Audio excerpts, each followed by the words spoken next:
Inferring information or eliciting meaning from a different domain thanks to sound seems a widely accepted definition of sonification.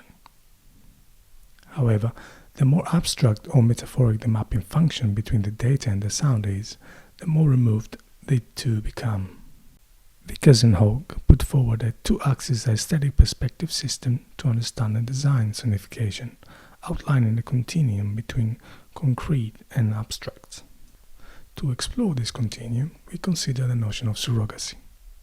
This is not just a process acting in place of another, but it specifically refers to the notion formulated by Dennis Smalley in his theory of spectrum morphology. There, he distinguishes between four types of surrogacy: first, second and third order, and remote surrogacy. In other words, a path from the literal through to the inferred and finally to the vestige. We are interested in higher order surrogacy and in extending Smalley's definitions to include the visual domain. We set to explore its applications to contemporary dance performances. This choice is due to an ongoing collaboration with practitioners of this style, which is inherently more abstract and more conducive to our framework. We posit that audiovisual surrogacy can be a useful notion for multimodal environments where tele or virtual presence is featured, if one wishes to depart from explicit correspondences. This study leans firmly towards a sonic arts-derived sensibility, foregrounding the implications of using a sonification approach which increases the disjunctive between its sonic output and the data used to produce it. A wealth of approaches and strategies have been employed for technologically mediated movement analysis and representation. For the visualization of Mockup data, the leading approach is to render it using plotting libraries, web-based scripting, animation software, and game engines.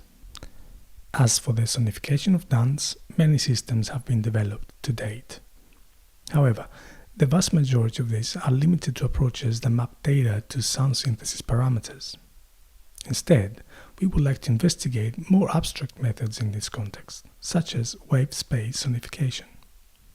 We contend that the different sonification methods listed in this slide are also subtending a path from the concrete to the abstract. The relationship between the data and the sounds becomes increasingly less explicit as one moves from audification to wave-space sonification. Disembodied presence as a novel social interaction trope is not the only effect that has arisen from the spread of COVID-19. For example, the reduced human physical presence in the natural environment has prompted an overdue reconsideration of our relationship with it. Soundscape ecology, incidentally, studies the relationship between living organisms, human or not, and the environment through sound. Thus, it made sense to draw inspiration from this field. According to soundscape ecology, the sound domain is divided into geophony, biophony, and anthropophony. In our conceptual framework, we consider how these three sound species can coexist and co-evolve according to mutualism. Mutualism is a flavor of symbiosis, and it is but one of many multi-species population models. It describes an ecological interaction where two or more species might benefit from the interaction itself. In our practical implementation, mutualism is used as a proxy for the niche hypothesis, which is defined only within biophony. The simplest way to model the mutualistic interaction of three species is through the Lotka-Volterra equations, shown here. For our sonification model, we use a static sample-based wave space sonification. In our case, X is obtained by computing the first three principal components of the data. Correspondingly, there are three sound samples S, one for each principal component and for each sound species described earlier: geophony, biophony, and anthropophony.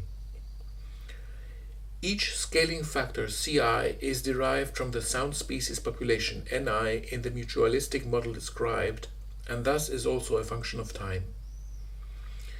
These coefficients can then be mapped to any sound property of interest. The normalized values of x instead are mapped to both the length of the samples in the sound files, so that the trajectories sustained produce sample scanning or scrubbing, and to panning positions in the stereo field. Finally, the dynamically scaled and panned sample scans for all three sound species are combined into the output sound scene. To run the coevolution simulation, we need an initial condition for the Lotka-Volterra equations seen earlier. What could a good heuristic measure of the weights for the species be? A common measure used in ecoacoustics is the normalized difference soundscape index. The NDSI ranges from -1 to +1, anthropophony to biophony respectively, and it does not account for geophony. Inspired by this measure and needing to include geophony, the PSD for all three sound species is calculated. Then the area under these curves is computed and scaled within a desired population range boundaries. For a practical example, we proceed as follows. Spatial information of a dance performance obtained with a camera marker-based system was used for the sonification. The video recording of the same performance was used to obtain an abstract representation of the bodily gestures.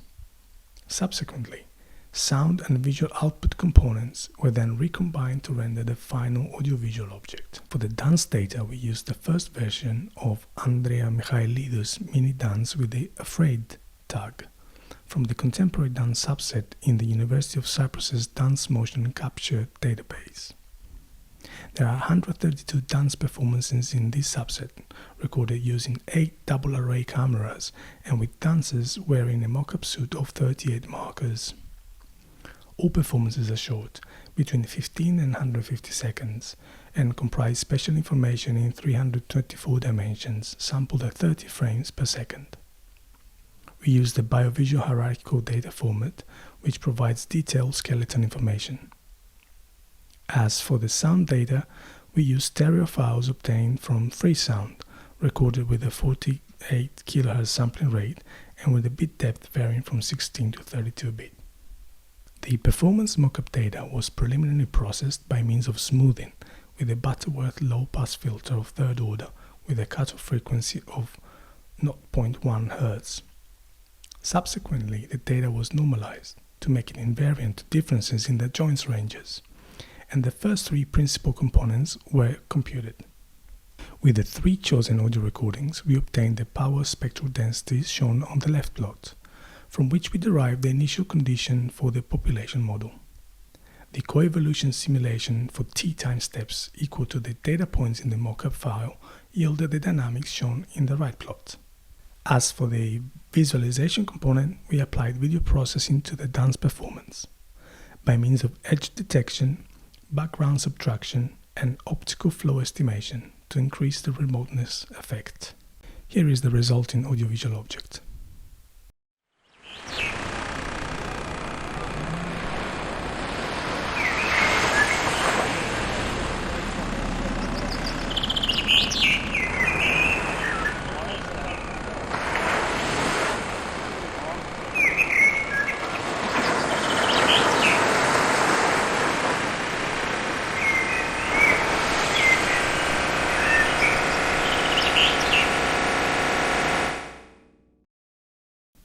There are plans to implement a real-time interactive version of audiovisual surrogacy for dance performance. Regarding the sound species, original material would be preferable to samples collected over the internet. Furthermore, it would be interesting to capitalize on the possibilities of 3D audio by using available field recordings of this type or record some anew ourselves. Finally, further experimentation with more sophisticated sound processors, for example, multi-source audio morphing, is planned. Thank you for your attention. Great presentation. I really appreciated the example too. Found it very evocative, and I'm a really big fan of minimalistic visuals. to accompany like a rich sound simulation. We don't have any questions in the Q&A yet, I believe, but as a kind of general question that I have for the presenters or the authors is like, what do you envision the application of this to be, or what do you have in mind when you're thinking of creating this? Is in what ultimate goal or purpose? And I'm asking this in the most general sort of sense. I can imagine it being used in a variety of settings, but just curious if you can speak to that. So can you hear me? Okay. Yeah, Okay, we can great. hear you. What is the purpose? Well, we approached it from a kind of an artistic angle, sound art, and with Yanis, we've been working with two fantastic dancers here in Tokyo, and so everything was kind of set back because of the pandemic, I suppose, and that kind of prompted us to rethink the way we work, and this could be a chance, for example, to because we've become more aware of the impact in general of human beings onto the environment. This could be a way to interrogate this relationship. And so, for example, if this was an interactive performance as opposed to a kind of offline rendering, then it would be up to the dancer to perhaps find his balance of the three phonies through the movements, for example. Ooh, Because the three fascinating. principal, that's one example of practical application. Yeah. Don't explore where it kind of works. Yeah.